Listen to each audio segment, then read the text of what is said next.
Welcome guys. अभी जो video देख रहा था उसका टाइटल है मेरठ के लड़के को मिली सऊदी अरब में मौत की सज़ा, 2 दिन बाद सर कलम किया जाएगा। सो गाइस चलिए वीडियो को स्टार्ट करते हैं। मतलब सर कलम किया जाएगा? भाई ऐसा क्या कर दिया उसने? फंसा दिया। बेकसूर है। बेकसूर है वो। बस हमें ये उम्मीद है कि हमारा भैया हमारे घर वापस आ जाए। दोस्तों, सोशल मीडिया के जरिए से आपने सऊदी अरब की एक खबर तो जरूर देखी और सुनी होगी। आपको पता ही होगा कि मेरठ का रहने वाला जेद सऊदी में पैसा कमाने के लिए गया था और वहां पर जाकर ड्राइवरी का काम करने लगा था। लेकिन फिर कुछ दिनों के बाद में उसे नशीले पदार्थ की तस्करी के मामले में गिरफ्तार कर लिया गया और उस पर केस चलाया गया। लेकिन अब जाकर सऊदी कोर्ट ने जेद को मौत की सजा का फैसला सुना दिया है। यानी कि कुछ दिनों के बाद में जेद को सऊदी अरब में सर कलम कर दिया जाएगा। आज की इस वीडियो में हम आपको इसकी पूरी सच्चाई जेद की जुबानी ही बताने वाले हैं। यानी कि दरअसल जेद के साथ सऊदी अरब में क्या हुआ था, उसे सऊदी अरब में किस तरह से फंसाया गया है और फिर किस तरह से सऊदी पुलिस ने उसे गिरफ्तार किया था, और साथ ही सऊदी कोर्ट ने जेद की फांसी की जो तारीख मुकर्रर की है उसके बारे में भी हम आपको बताने वाले हैं। पूरा वीडियो देखकर यकीनन आपकी भी आंखों में आंसू आ जाएंगे। इसलिए आज का ये वीडियो आप सभी के लिए बहुत खास है। आप इंसानियत के नाते इस वीडियो को आखिर तक जरूर देखें। और सबसे पहले, अगर आप भी जेद की सजा को माफ कराना चाहते हैं तो आप इस वीडियो को दिल से एक लाइक तो गाइस वीडियो को लाइक भी कर और देना, शेयर मेहरबानी भी कर करके देना शेयर भी कर दें कि और ये इस भाई वीडियो के चैनल हमारे को देश के सब्सक्राइब भी कर प्रधानमंत्री देना। और गृह मंत्रालय तक भी पहुंच जाए और जेद की कुछ मदद हो सके। तो चलिए दोस्तों शुरू करते हैं। दोस्तों, सऊदी कोर्ट की तरफ से जब जेद को फांसी की सजा सुना दी जाती है, जब सजा मुकर्रर हो जाती है, जब डेट और टाइम फिक्स हो जाता है, तो इसके बाद जेद ने अपने घर वालों के नाम और तमाम भारतीयों के नाम पर एक खत लिखकर भेजा है। और उस खत में लिखकर जेद ने जो कुछ बताया है वो वाकई में बहुत ही ज्यादा दिल को दहला देने वाला है, जो बहुत ही ज्यादा दिल को झकझोर देने वाला है। लिहाजा आप इस वीडियो को बगैर स्किप किए आखिर तक गौर से जरूर देखना। दोस्तों, जेद ने अपने खत में लिखा कि मेरा नाम जेद जुनैद है। आज सऊदी अरब के जद्दा शहर में मेरी मौत की तारीख फिक्स हो गई है। मेरे बारे में तो आप सब लोग जानते ही होंगे, लेकिन मैं आपको बता दूं कि मेरे बारे में आपको जो कुछ भी बताया गया है वो सब गलत जानकारी है। यानी कि मेरे बारे में आपको गलत इंफॉर्मेशन दी गई है। आज मैं आपको अपनी पूरी सच्चाई बताना चाहता हूं कि उस दिन मतलब कि 15 जनवरी 2023 के दिन आखिर मेरे साथ में क्या हुआ था, सऊदी पुलिस ने मुझे क्यों गिरफ्तार किया था और फिर मुझे किस तरह से वहां पर फंसाया गया। जानकर यकीनन आपकी आंखों में भी आंसू आ जाएंगे। दोस्तों, जेद जुनैद कहता है कि मैं उत्तर प्रदेश के मेरठ जिले का रसोटी गांव से हूं। मेरे परिवार में मेरी मां, मेरे वालिद साहब जिनका नाम मोहम्मद जुबैर है, मेरी बीवी रिहाना और मेरे 2 छोटे छोटे बच्चे हैं, और हम 7 भाई और 2 बहनें हैं। मैं अपने भाइयों में दूसरे नंबर का बड़ा भाई हूं। मेरी उम्र 36 साल है। मेरे 2 भाई पहले से सऊदी अरब में ड्राइवरी का काम किया करते थे और एक छोटा भाई है, वो पुलिस की तैयारी कर रहा था। फिर जब मेरी शादी हो गई और 2 मेरे बच्चे हो गए तो मेरा भी सऊदी अरब में जाने का मन हुआ। इसलिए फिर मैंने अपने भाइयों से कहकर अपना भी सऊदी अरब का वीजा मंगवा लिया था। ये बात 2018 की है। फिर मेरा मेडिकल भी हो गया और सऊदी अरब का वीजा भी लग गया। मेरा वीजा एजे ड्राइवर ट्रांसपोर्ट कंपनी में लगा जिसका नाम अल साली मोहम्मद था। उसमें 25,000 तनख्वाह की एवज में मैं नौकरी करने लगा। शुरू शुरू में तो सब कुछ अच्छा चला, लेकिन फिर इस तनख्वाह से गुजारा कर पाना अब मेरे लिए काफी मुश्किल होने लगा था। इसलिए फिर मैंने उस ट्रांसपोर्ट कंपनी से रिजाइन दे दिया और दूसरी कंपनी में जाकर शिफ्ट हो गया जिसका नाम अल जफर कंपनी था। अब मुझे उस कंपनी में अच्छी सैलरी मिलने लगी थी और ओवर टाइम के साथ साथ कभी कभी मुझे टिप भी मिल जाया करता था। अब मैं उस कंपनी में बहुत ज्यादा खुश था। और फिर जब मैंने अपने घर वालों को इस नई कंपनी और इस तनख्वाह के बारे में बताया तो वो भी बहुत ज्यादा खुश हुए। अब सऊदी अरब में मेरे लिए सब कुछ अच्छा चल रहा था, लेकिन शायद मेरी किस्मत में कुछ और ही लिखा था। इसलिए फिर एक दिन मेरी गाड़ी का एक्सीडेंट हो गया और वो एक्सीडेंट इतना ज्यादा भयंकर था कि जिसमें मेरी गाड़ी पूरी तरह से डैमेज हो गई। लेकिन अल्लाह का शुक्र है कि मैं उस एक्सीडेंट में बच गया। लेकिन फिर जब मेरे मालिक को इस बारे में पता चला तो उसने मुझ पर बहुत ज्यादा गुस्सा किया और मुझ पर केस भी कर दिया भाई। और मुझसे अपनी गाड़ी का हर्जाना भरने को कहने लगा। और वो हर्जाना मेरे लिए इतना ज्यादा बड़ा था कि अगर मैं जिंदगी भर भी उसके यहां पर काम करता तब भी मैं उसकी गाड़ी का वो हर्जाना नहीं भर पाता। इसलिए अब मैं वहां पर बहुत ज्यादा टेंशन में आ गया था, क्योंकि अब मेरे पास में कोई और रास्ता नहीं बचा था। खैर, इसके बाद एक दिन मौका देखकर उस कंपनी को छोड़कर मैं वहां से भाग गया और एक दूसरी जगह पर जाकर रहने लगा।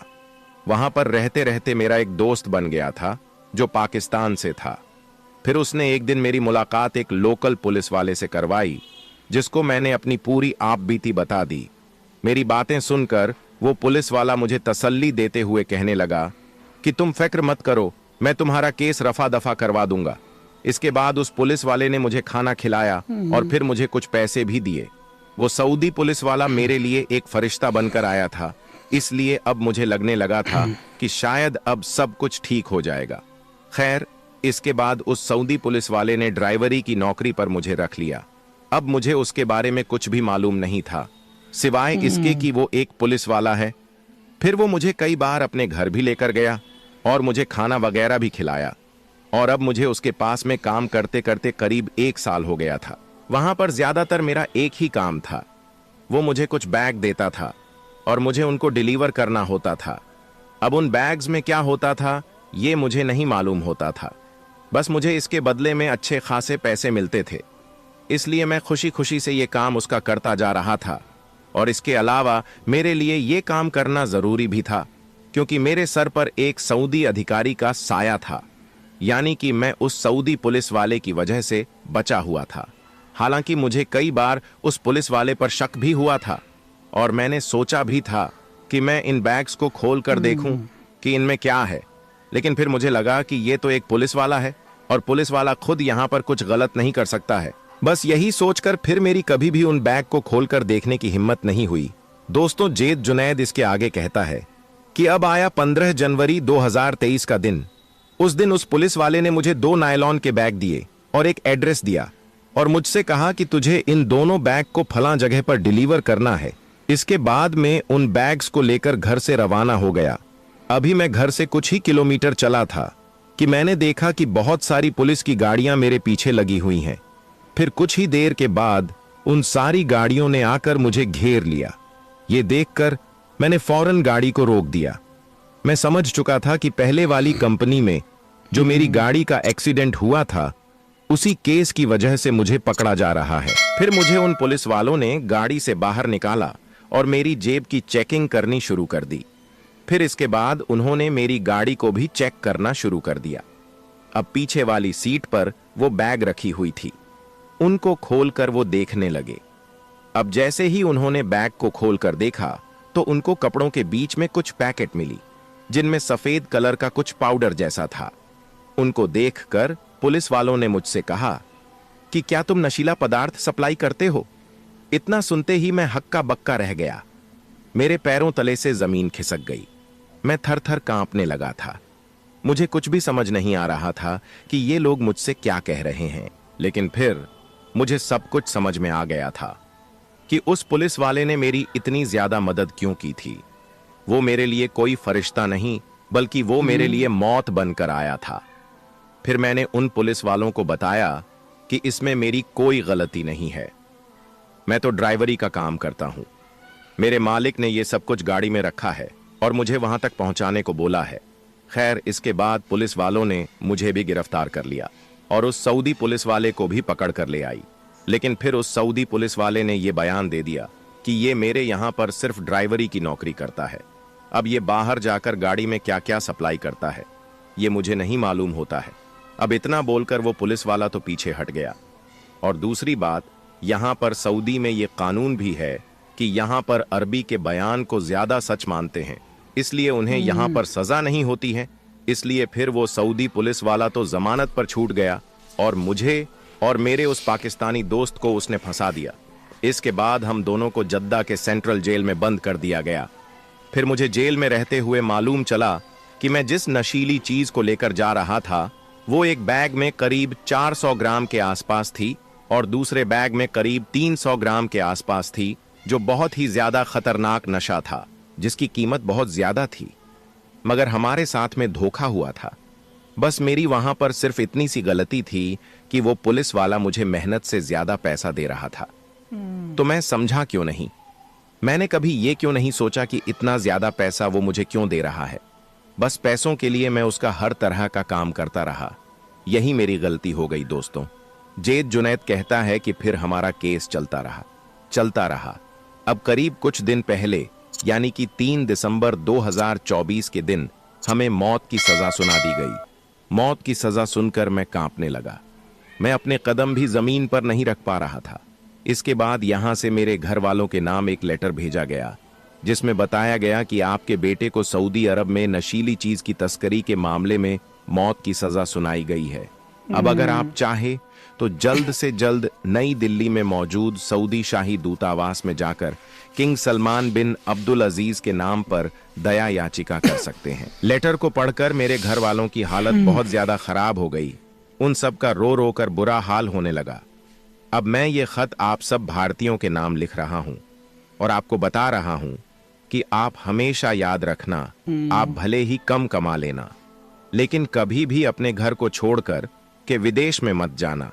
अब घर में मेरी बीवी है, मेरे छोटे छोटे बच्चे हैं, उनका रो रो कर बुरा हाल हो रहा है और मेरे घर वाले चाहकर भी मेरी मदद नहीं कर पा रही है। बस वो रोए जा रही है और मेरे मरने का इंतजार कर रहे हैं।